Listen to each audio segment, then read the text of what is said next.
Eight class आपका lesson है third, ग्लाइसेज of the past, अतीत की झलकियाँ। इसके अपन ने 6 भाग पढ़ लिए थे, आज 7वें भाग से शुरू करेंगे। 7वें भाग का नाम है द स्पार्क यानी चिंगारी। ठीक है, 1855 से लगाकर 57, यानी 1857 की क्रांति जो हुई उसके पहले ऐसी कौन कौन सी घटनाएं घटी जिनके कारण ये क्रांति हुई थी, उसके बारे में अपन पढ़ेंगे। ठीक है, taxes continue to ruin the peasants. Taxes यानी जो कर थे, अंग्रेजों ने जो भारतीय किसानों के ऊपर जो कर लगाए हुए थे वो तो कंटिन्यू जो निरंतर थे, रूइन यानी बर्बाद कर दिए, द पेसेंट्स यानी किसानों को लगातार लग रहे जो कर थे उन्होंने भारतीय किसानों को बर्बाद कर दिया, यानी कि जो कर लगे हुए थे जिसने भारतीय किसानों को बर्बाद कर दिया। यानी in Bengal the Santhal who had lost their land under new land rules. Bengal के अंतर्गत या बंगाल के अंदर जो संथाल प्रजाति थी, संथाल प्रजाति खेती करती थी। ठीक है, तो बंगाल के अंदर जो संथाल प्रजाति थी उसने अपनी जो भूमि थी, भूमि के नए जो नियम निकले, अंग्रेजों ने नए नियम लागू किए थे भूमि के, उन नियमों के अंदर अपनी भूमि को खो दिया, अर्थात अंग्रेजों ने उनकी भूमि को ले लिया था। बिकम डेस्परेट, वो डेस्परेट का मतलब होता है हताश होना। ठीक है, तो अपनी भूमि जाने के कारण वो जो भारतीय किसान थे वो हताश हो चुके थे। इन 1855 1855 में दे रोज इन रेबिलियन, दे रोज यानी उठे, रेबिलियन यानी विद्रोह कर दिया, मास्कर्ड यानी मारना या हत्या करना यूरोपियों की अर्थात अंग्रेजों की, एंड देयर सपोर्टर अलाइक्स। 1855 में संथाल प्रजाति के लोगों ने अंग्रेजों की हत्या कर दी, उन्होंने उनका विद्रोह शुरू कर दिया और जो उनके अंग्रेजों के सहयोगी थे उनकी भी उन्होंने हत्या कर दी। ठीक है, अर्थात 1855 में संथाल प्रजाति के लोगों ने विद्रोह किया और अंग्रेजों की कत्लेआम कर दिया। Discontent was brewing in the East India Company army too. Discontent यानी जो असंतोष था वो ब्रूइंग बढ़ रहा था in East India Company's army, यानी जो ईस्ट इंडिया कंपनी के जो सैनिक थे उनके अंदर भी असंतोष बढ़ रहा था। अब ईस्ट इंडिया के कंपनी के जो सेना थे वो इसमें भी आधे भारतीय के लोग जो थे, यानी भारतीय लोग उन सेनाओं में शामिल थे, तो जो ब्रिटिश सेना थी उसके अंदर भी असंतोष फैल रहा था। अब देखो ये जो ये जो सिपाही है वो आपस में बात कर रहे हैं और क्या कह रहे हैं, द वाइट शोल्डर गेट हग पे। द वाइट शोल्डर यानी जो सफ़ेद सोल्जर यानी जो सिपाही है, सैनिक है वो, तो ये जो सफ़ेद सैनिक है अर्थात जो अंग्रेज है वो हग पे, अर्थात हग यानी होता है विशाल, पे यानी जो भुगतान होता है वो या वेतन। ये जो अंग्रेजी अफसर है, अंग्रेजी सिपाही है वो तो ज़्यादा पेमेंट ले रहे हैं, अर्थात ज़्यादा वेतन ले रहे हैं। मेंशन टू लिव, मेंशन यानी बड़े भवन उनको रहने को मिल रहे हैं, एंड सर्वेंट और उनको नौकर भी मिल रहे हैं। यानी जो अंग्रेज सिपाही है उनको तो ज़्यादा वेतन भी मिलता है, उनको रहने के लिए बड़े घर भी मिल रहे हैं, उनकी सेवा करने के लिए नौकर भी मिल रहे हैं। ये भारतीय जो सिपाही है वो बात कर रहे हैं। अब दूसरा जो है वो क्या कहता है, will we get a patience and slow promotion. अब देखो जो अंग्रेजी सैनिक है वो तो ज़्यादा वेतन ले रहे हैं, बड़े घर रहने के लिए मिल रहे हैं, नौकर मिल रहे हैं, उसकी बजाय जो भारतीय सैनिक है उनको क्या मिल रहा है, वो क्या कह रहे हैं, विल वी गेट पेटियंस, हमें सिर्फ पेटियंस अर्थात कम वेतन मिलता है, एंड स्लो प्रमोशन, स्लो का मतलब होता है धीरे, प्रमोशन यानी पदोन्नति, यानी एक पद से दूसरे ऊपर वाले पद पर स्थापित होते हैं उसे कहते हैं पदोन्नति। ठीक है, और इंग्लिश में कहते हैं प्रमोशन।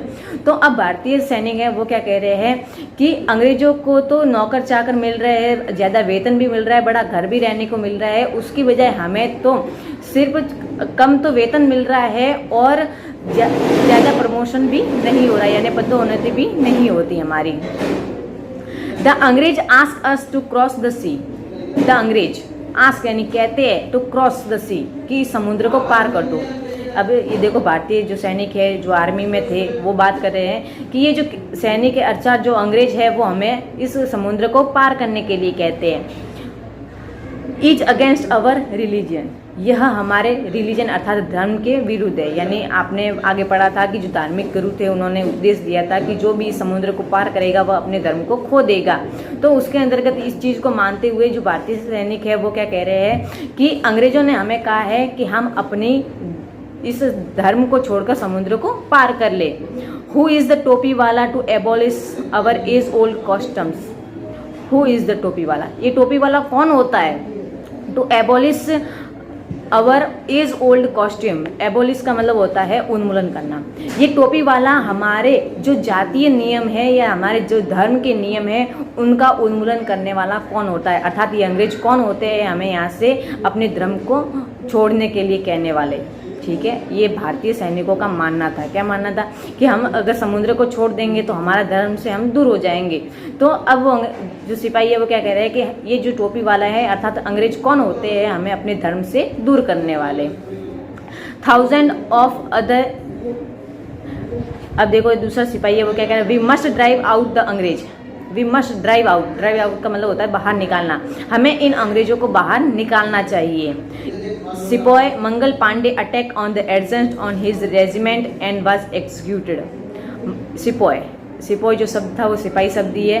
ठीक है, जो अंग्रेज जो थे वो भारतीय सैनिकों के लिए सिपाही शब्द का प्रयोग करते थे। तो सिपाही मंगल पांडे, अब सिपाहियों में एक मंगल पांडे जो था वो अटैक यानी आक्रमण कर देता है एडजस्ट एक सैनिक अधिकारी पर, जो अंग्रेज सेना अधिकारी था उसके ऊपर आक्रमण कर देते हैं Mangal Pandey of his regiment. Mangal Pandey अपने रेजिमेंट के एक सेना अधिकारी के ऊपर आक्रमण कर देते हैं एंड वॉज एग्जीक्यूटेड। एग्जीक्यूट का मतलब होता है मंगल पांडे को फांसी दी जाती है। ठीक है, अब मंगल पांडे जो है अपने रेजिमेंट के सेना अधिकारी पर आक्रमण कर देते हैं जिसके कारण उनको फांसी दे दी जाती है।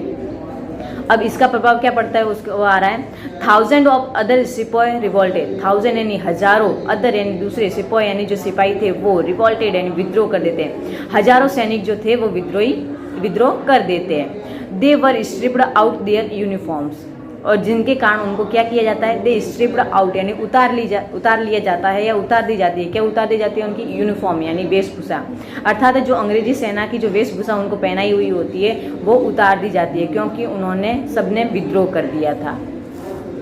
Humiliated and put in iron. Humiliated यानी होता है अपमान करना, पुट इन आयरन यानी उनको जेल में डालना, ये हथकड़ियाँ पहनाना। ठीक है, तो अंग्रेजों ने भारतीय सैनिकों ने जिन्होंने हजारों की संख्या में विद्रोह कर दिया था उनको उनकी वेशभूषा उतार दी गई, उनको उनका अपमान किया गया और उनको जेल में भी डाला गया। Few Englishman has cared to understand Indian costume और the people's mind. Few Englishman, कुछ ही अंग्रेज जो थे केयर जिन्होंने परवाह की, किस बात की, the understand the Indian costumes कि भारत के जातीय या धार्मिक नियम क्या है और द पीपल्स माइंड और लोगों की मानसिकता क्या है। कुछ ही अंग्रेज जो थे जिन्होंने ये परवाह की कि भारतीय सैनिक या भारतीय लोग क्या चाहते हैं, बस इसकी परवाह कुछ ही लोगों ने की। Oh proud Brahmin soldier, do you know that the grease on the bullet you have to bite is made from the fat of cows and pigs. अब देखिए ये भारतीय सैनिक जो अंग्रेजी सेना में शामिल थे उनके बीच में बात हो रही है। उनमें से एक अधिकारी है जो भारतीय सैनिकों को क्या बोलता है कि ओ प्राउड ब्राह्मण, ओह गर्वीले ब्राह्मण, सोल्जर सिपाही, डू यू नो क्या तुम जानते हो, दैट द ग्रीस का मतलब होता है जो चिकना पदार्थ होता है वो। ठीक है, तो डू यू नो क्या तुम जानते हो कि जो ये चिकना पदार्थ लगा हुआ है बुलेट के ऊपर, ये यू हैव टू बाइट जिसे तुम मुंह से लगाकर तोड़ रहे हो, is a made from the fat of cows and pig. जो मेड यानी बना हुआ है, फैट यानी चर्बी, काउ यानी गाय, पिग यानी सुअर।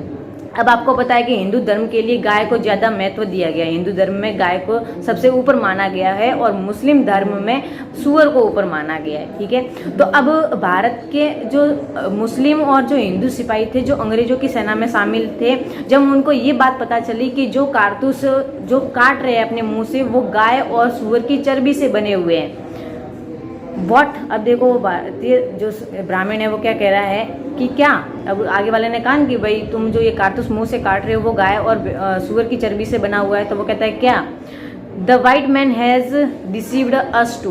द वाइट मैन इन अंग्रेजों ने, डिसीव्ड यानी धोखा दिया है, टू हमें भी, इन अंग्रेजों ने हमें भी धोखा दिया है। Soon the chapatis were sent from village to tell the people that their imperial would want their service.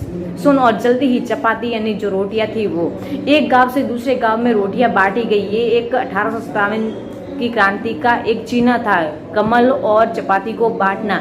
तो गांव गांव में चपाती बांट दी गई और ये बताया गया कि उनके सम्राट को उन लोगों की सहायता चाहिए, अर्थात गांव में सभी लोगों को ये कह दिया गया कि आपको सम्राट की सहायता करनी है।